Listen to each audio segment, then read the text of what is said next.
welcome back to my channel. If you are new to my channel, my name is Sonika Singh, and if you have already been watching my videos, thank you very much. In today's video, we are going to talk about what questions should you be asking HR in your interview. And yes, do not leave those questions at the end. And most of the times when HR asks a candidate that, do you have any questions for me? And typically a candidate says no, thinking that, I will reserve those questions for the last time when I am at the salary negotiation stage. But do not do that. Stop doing it. Go ahead and ask those questions. Now, why you should be going ahead and asking those questions? Two major important points that I will give you. One, that it will put you into a very good situation where you are asking HR a lot of questions and they will put across you as a very good candidate for the next interviewing round. Two, it is going to give you another win-win situation, which is that you would know what you are signing up for. So yes, I am going to give you a couple of questions that you can go ahead and ask. And without any further ado, let's get on to the video. Understand the company. Now you should definitely know what is the company into, what are they doing, what is their business stream, what is the revenue line that they have, do they have locations across India or outside India, what are the countries that they cater to, do they have clients internationally or do they have domestic clients?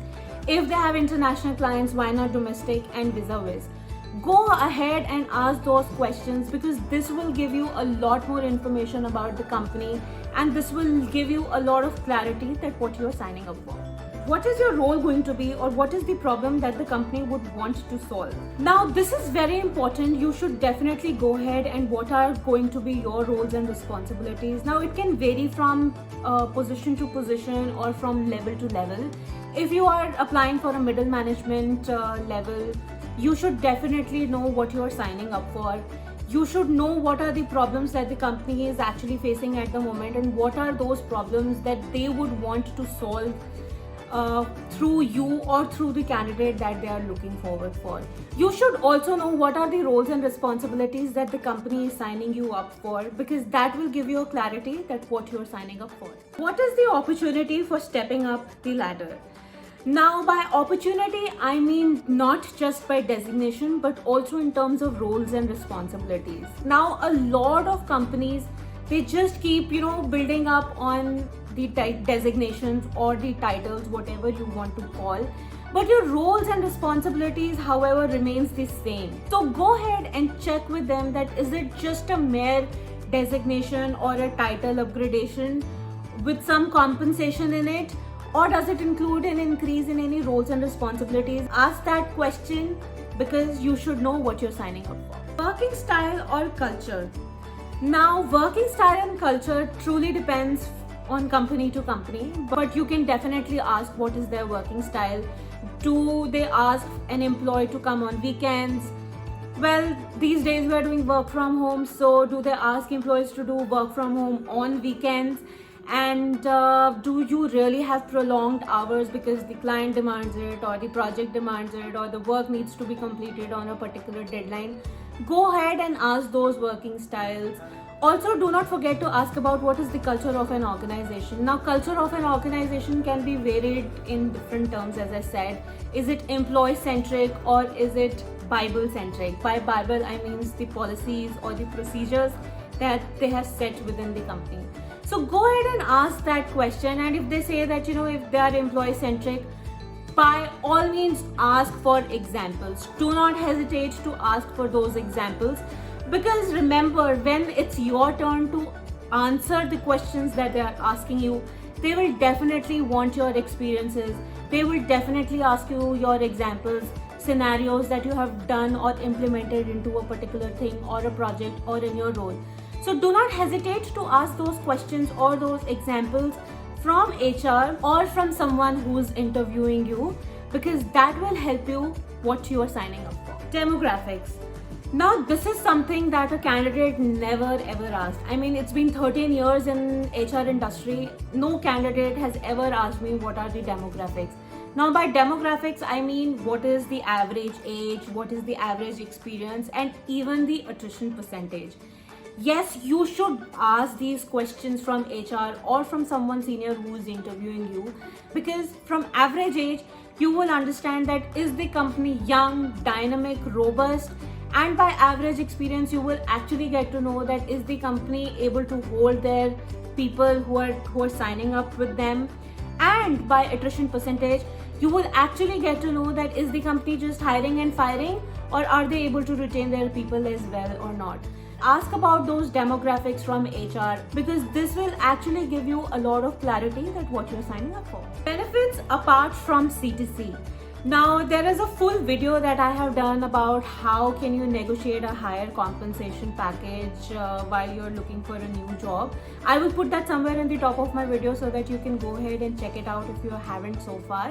But here I'm actually going to talk to you about that what are the questions that you can put across while understanding the benefits apart from C2C. So you can go ahead and check about performance appraisal. Now, a lot of companies do performance appraisal once a year. Some of them are into twice a year. Some of them follows a cycle from January till December. So performance appraisal cycle varies. You should definitely go ahead and check with them that what is the performance appraisal cycle. Is it prorated or is it not prorated? You should also go ahead and check with them that what is the average percentage of the performance appraisals that they have done last year or last to last year. But definitely go ahead and check with them. Second point that you should also be talking about is leaves. You should definitely go ahead and check with them. Apart from genuine leaves that are there, what are the other leaves that you can get apart from the statutory leaves? Now, these leaves can be defined as special leave, compassionate leave, emergency leaves. I have worked with about 4 companies so far, and each company had something or the other to help employees. So go ahead, talk to them, check with them that what are the other leave benefits that you can avail during emergency. The next important thing should be about medical insurance. A lot of companies follow medical insurance. There are a lot of other companies also, especially the big shots. They are now getting into term insurances and accidental insurances as well. So go ahead, check with them what is the sum insured, what is the coverage. Go ahead and check on the medical insurance as well, that is the coverage only limited to you, to your family, which is your immediate family, or it is extended to your dependent parents as well. And if it is extended to dependent parents as well, is the premium borne by the company or by an employee? So go ahead, ask those questions about benefits in medical reimbursements. Also go ahead and talk about performance bonuses or sales incentives apart from C2C. Check with them what is the periodicity of the performance bonuses or sales incentives. And do check with them that is performance bonus available to everybody in the company, or is it just mere level wise, or it is just performance based. Check with them about the criteria of getting performance bonuses or sales incentives. Also, do not forget to check about the learning and development piece as well, because this is an era where companies would like to invest on their employees, and a lot of companies are doing. So are the companies just looking into technical trainings, or they're also looking at behavioral trainings? And by trainings, I also mean that are you getting certified on some particular skill or project or not? Are you a PMP certified? Are you Six Sigma? Have you picked up any other competency or not? So go ahead and check with them about all the learning and development scenarios or activities or trainings that they deliver to their employees. So yes, these were the questions that you should definitely be asking HR. Not only HR, you should be asking this at each interviewer level as well, because if the storyline is same across board, that means you're signing up for the right company. Make sure that you do ask these questions. Do not let them wait until the last time or the last salary negotiation point, because by that time it will be too less for a time for you to decide whether you would really want to sign it up for this company or not.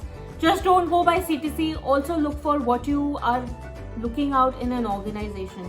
Go ahead and share this video with other people as well, because they might get benefited out of this.